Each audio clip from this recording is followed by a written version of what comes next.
Guys, যেমনটা আপনারা জানেন যে আমার কিন্তু বিএসএনএল নেটওয়ার্ক একটু ভালো হয়েছে, অর্থাৎ বারবার বিএসএনএলকে ফোন করার পরে আমি কিন্তু বাড়ি থেকে এখন কিছুটা ইন্টারনেট ইউজ করতে পারছি। অর্থাৎ স্পিড খুবই সামান্য, বাট ঠিক আছে, ইউজ করা যাচ্ছে। তো তার জন্য আমার মনে হলো যেহেতু আমার ইন্টারনেট কিছুটা ঠিক হয়েছে, আমি এবার একটা বিএসএনএল টাওয়ারের নিচে যাই এবং টাওয়ারের নিচে গিয়ে দেখি যে বিএসএনএল টাওয়ারের নিচে দাঁড়িয়ে কিরকম কি স্পিড পাওয়া যায়। তো তার জন্য আমি একদম চলে গিয়েছিলাম একটা বিএসএনএল টাওয়ারের নিচে। যেরকমটা আপনি দেখতে পাচ্ছেন, এই যে টাওয়ারটা, এই টাওয়ারটা কিন্তু একটা বিএসএনএল টাওয়ার। এটাকে ক্লিয়ারিফাই করার জন্য আমি জাস্ট আপনাদের গুগল ম্যাপে দেখাচ্ছি যে একদম কিন্তু বিএসএনএল টাওয়ারের নিচেই আমি দাঁড়িয়ে রয়েছি এবং এই জায়গাটায় দাঁড়িয়ে, অর্থাৎ মানে জাস্ট বলতে গেলে একটু এগিয়ে গিয়ে হাত বাড়ালে কিন্তু আমি টাওয়ারটা ছুতে পারবো। তো সেরকম পজিশনে দাঁড়িয়ে অ্যাকচুয়ালি বিএসএনএল আমাকে কিরকম ইন্টারনেট পরিষেবা দিচ্ছে সেটা সম্পর্কে আজকে আপনাদের দেখাবো। সো এক সেকেন্ডও মিস করবেন না, দেখতে থাকুন সম্পূর্ণ ভিডিও। বাট মেন টপিকে যাওয়ার আগে সবার একটা রিকোয়েস্ট, আমার চ্যানেলে যদি আপনি নতুন হয়ে থাকেন এবং এই মুখটা যদি প্রথম দেখে থাকেন, প্লিজ একটু কষ্ট করে সাবস্ক্রাইব করবেন এবং পাশে থাকা বেল আইকনটিতে ক্লিক করে দেবেন। তাহলে যেটা হবে,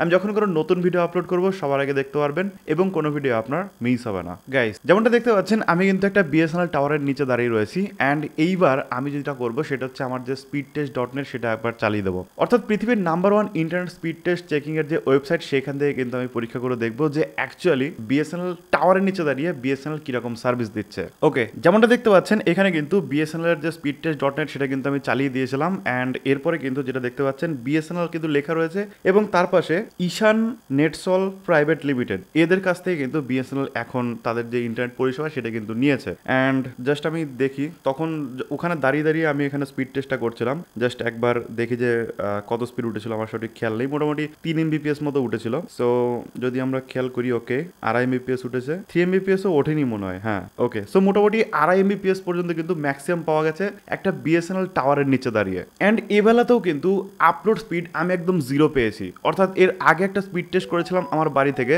তখনও কিন্তু একদম আপলোড স্পিড জিরো পেয়েছিলাম এবং এইবারও কিন্তু আপলোড স্পিড একদমই জিরো। সো অর্থাৎ আপলোড স্পিড নেই। এইবার অনেকে কিন্তু হেড কমেন্ট করবেন বা গালাগালি দেবেন, আপনারা দিতেই পারেন, কোনো রকম অসুবিধা নেই। বাট আপনাদের সামনেই তো দেখালাম যে অ্যাকচুয়ালি কি অবস্থা। এবার আপনাদের এলাকা থেকে ভালো পায় মানে আমার এলাকা থেকে ভালো পাবে এরকম না।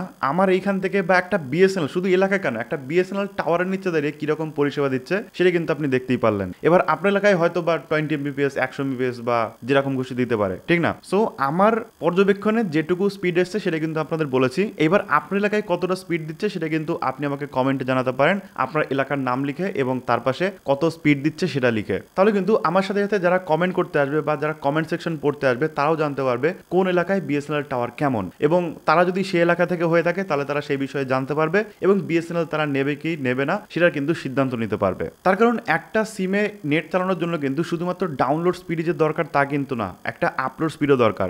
আপনি ডাউনলোড স্পিড দিয়ে কি করছেন, আপনি হয়তো ব্রাউজিং করছেন, তার সাথে কিন্তু আপলোডিং স্পিডটাও কিন্তু আপনার দরকার পড়ে। ধরুন ফেসবুকে একটা ছবি আপলোড করবেন, তখন কিন্তু আপনার আপলোড স্পিড দরকার পড়বে, বা নর্মাল ব্রাউজিং এর সময়ও কিন্তু দেখবেন আপলোড স্পিড ডাউনলোড স্পিড দুটোই কিন্তু কাজ করে। সো সেক্ষেত্রে কিন্তু আপনি ভালোভাবে ইন্টারনেট চালাতে পারবেন না, অনেক স্লো চলবে এবং ঠিকঠাকভাবে আপনি ব্যবহার করতে পারবেন না। আপনি একটা গান ডাউনলোড করলেও দেখা যাবে অনেক টাইম লেগে যাবে, বা একটা ইউটিউব ভিডিও দেখতে গেলেও কিন্তু আপনার অনেকটা বাফারিং সহ্য করে কিন্তু ইউটিউব ভিডিও দেখতে হবে। সো আশা করি আমার কথাগুলো আপনি বুঝে গেছেন এবং বুঝে গেছেন যে বিএসএনএল টাওয়ারের নিচে দাঁড়িয়ে আমি অ্যাকচুয়ালি কতটা স্পিড পাচ্ছি। সো ভিডিও যদি আপনাদের ভালো লেগে থাকে সেক্ষেত্রে অবশ্যই একটা লাইক করবেন, শেয়ার করে দিতে ভুলবেন না আপনার ফ্রেন্ডস ফ্যামিলির সাথে, তাহলে কিন্তু তারাও জানতে পারবে এবং বুঝতে পারবে এবং বিএসএনএল নেওয়ার আগে তারা সেই এলাকায় একটা সার্ভে করতে পারবে যে তাদের এলাকায় ঠিকঠাকভাবে বিএসএনএল ইন্টারনেট প্রোভাইড করছে কিনা বা সার্ভিস প্রোভাইড করছে কিনা। তাহলে কিন্তু তারা নেওয়ার আগে এই জিনিসটা বুঝতে পারবে এবং নেবে কি নেবে না তার সিদ্ধান্ত নিতে পারবে। So thank you so much পুরো ভিডিও দেখার জন্য। দেখা হবে নেক্সট ভিডিওতে। টাটা।